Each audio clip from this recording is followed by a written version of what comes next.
Yo, Atlas speaking and welcome to a brand new movie on the channel. What if I was reborn in Attack on Titan as a pure Titan with the Devour system, fought for my survival and won? Synopsis: at the edge of a burning sunset, a peaceful forest is suddenly shaken by the haunting wail of a massive abnormal Titan. Creatures flee as the giant roams, its cries echoing like something almost human. But hidden above, an even stranger Titan watches, smaller, silent, and thinking. This Titan is Kevin Ethan, a normal human who died in a car accident and woke up inside the world of Attack on Titan. Instead of becoming a hero, he's trapped in the body of a weak pure Titan, humanity's enemy. As panic and realization set in, Kevin understands just how hopeless his situation really is. With no strength and no allies, survival seems impossible. But just as despair takes over, a mysterious system activates inside him. And with it, a shocking truth emerges: Kevin may be destined for something far greater than just survival. Make sure to check out the author linked in the description, and with that being said, let the tale begin. Chapter 1: The red sun was at the border of land, painting the sky orange, which, with the emerald green forest below, creates a beautiful painting. The constant buzzing of insects, the rustling of leaves, the chirping of birds, and the sound created by the flowing water of the river create a natural symphony, the beautiful song played by nature itself. But suddenly it was disturbed. A loud guttural voice sounded. Arf! The sound was very loud, and it was somewhat similar to the wailing of a human being, but the voice was far more intense, which could not possibly be produced by a human being. Arf! It sounded again. After hearing the sound, every animal, bird, and even insect ran away and hid. With loud thumping and ground shaking, a figure was becoming visible. Tall trees parted, and a giant stepped out of the darkness. It was a 15-meter abnormal Titan, moving randomly in the forest, producing that wailing sound from time to time. Pure Titans usually didn't make any sound other than grunts, but this particular pure Titan was an abnormal Titan, and a wail, like a desperate cry, was recorded and playing in a loop. There were pure Titans roaming in these areas, but the sight of an abnormal 15-meter Titan was rare. As the Titan was moving randomly, it passed by an extremely tall tree. These giant trees were common and this were pure, but there was an abnormality on this giant tree. Currently a 3-meter tall Titan had climbed on the tree and was sitting on one of the branches. For a Titan, it was already an abnormality to climb the tree, but what was even more abnormal about this Titan was the human look on his face. His eyes were looking at the 15-meter tall Titan below, and then an even more shocking thing happened. This Titan actually spoke in clear human words, with a surprising expression on his face. Wow, what bad luck did I have?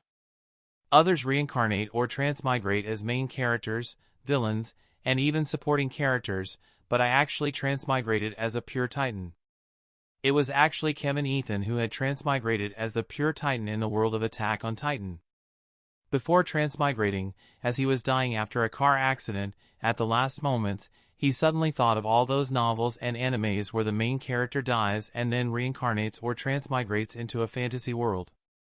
Thinking about that, a deep desire that had been buried inside him surfaces, making him desire the reincarnation on his deathbed. And it seems like the universe listens to his wish, bringing his soul into a fictional world, fulfilling his wish. At first, when his consciousness stirs and he starts to wake up, the first sight he sees is the flat area of his groin, which nearly freaks him out, and then, looking at the forest around him, he is frightened and very nervous, but after some time, as his mind clears up and he remembers his dying moment, he realizes that he seems to have transmigrated. The next few minutes were like a roller coaster of emotions. He was excited due to his dream coming true, but then he also feared that all of this could not be real. But after some time of roaming around and looking at other Titans there and then looking at his small Titan build, he started to worry about his future. Looking at the Titans, he immediately understood that he should have been transmigrated into the world of Attack on Titan, and in the body of a pure Titan, but the cause of his worry was his current body, that was of a pure Titan. Having his mind cleared up, he understood how different his body was. His organ systems were messed up and his taste buds felt weird. But even then, the real problem arises because he was a pure Titan, which means he was an enemy of all humanity and possibly a test subject due to his uniqueness. And even then, with his 3-meter-tall Titan body, there was no hope for him to stand against any Titan shifter, losing him the chance to become a human. In this situation, if he did not have a golden finger, then his chances of survival are almost nil. Phew, thankfully I have got a golden finger, otherwise even my survival seems hopeless here. Currently a digital screen was floating in front of his face, showing the loading percentage. System loading, 97%, 98%, 99%. The loading was stuck at the 99% for some time. But the next moment it suddenly completes. Multiverse Lord system activated successfully. An emotionless mechanical voice sounded in Kevin's head. Scanning the host. Scanning completed. Host identified. A series of notifications continued to sound in Kevin's mind. All conditions are met, transferring the data to the host mind. Suddenly, a stream of information rushes in Kevin's mind, making his head full. Ugh! A grunt escaped from his mouth. It was only after a few minutes that the intense headache he was having started to cool down, and only then was he able to focus on the sudden information which appears in his mind. Ding! Dear host, you have become a candidate for the throne of Multiverse Lord. Chapter 2, Ding! Dear host, you are selected as the candidate for the Multiverse Lord. Now you will be participating in the competition for the throne of Multiverse Lord. There are other candidates who will also be participating. Currently you are in the novice period. You have been given 3 years' time to prepare yourselves. After that you will officially be entering the competition. In the competition between each other, the final victor who remains will succeed the throne of the multiverse. After viewing the system notifications and understanding all of the information which appears in his mind, Kevin Ethan understood his situation clearly. His transmigration wasn't random, he was actually selected by the multiverse to go through the trial for the position of the Lord of the Multiverse. So, the throne of the multiverse is just like the position of the CEO. The Lord of the Multiverse seems like a job, basically to maintain the multiverse. And also this system isn't the regular system shown in the light novels, it was not going to be the personal babysitter of him. Ding! As the candidate for the throne of the multiverse, the system provided the candidates with the skill based on the compatibility. Finally, a cheat. In my current condition with put a cheat, even survival seems hopeless. Kevin Ethans waited with great anticipation, looking forward to what type of skill he will get. Ding! Scanning the host and the world. Selecting a skill suitable for the host. Finding the skill, multiple skills found, matching the compatibility. Ding! Skill found, the fragment of Lord's power. The sin of hunger, the great sin, born in every living, the desire of never being satisfied, the thirst for more devourer. Seeing the skill, Kevin was excited. What a description, and this devourer skill, if it is what it is, then at least, surviving here will be guaranteed. Ding! The skill devourer will now be assimilated with the host. Paradise Island. In a forest outside the walls. It was the time of night. The only source of the light was the moon, which was shining brightly, but was barely illuminating the inside of the dark forest. A 3-meter-tall Titan was currently moving through the forest. In the dark night, no animal dared to approach him. The Titan moves with a purpose, likely searching for something. It was actually Kevin Ethan. With his 3-meter Titan body he can barely be called a Titan, but due to his short Titan form, he retains most of his human looks. With a head full of black hairs and the black eyes he looks like his past self, just short of the reproductive and digestive organs. Currently he was searching for other pure Titans for testing the skill he got from the system.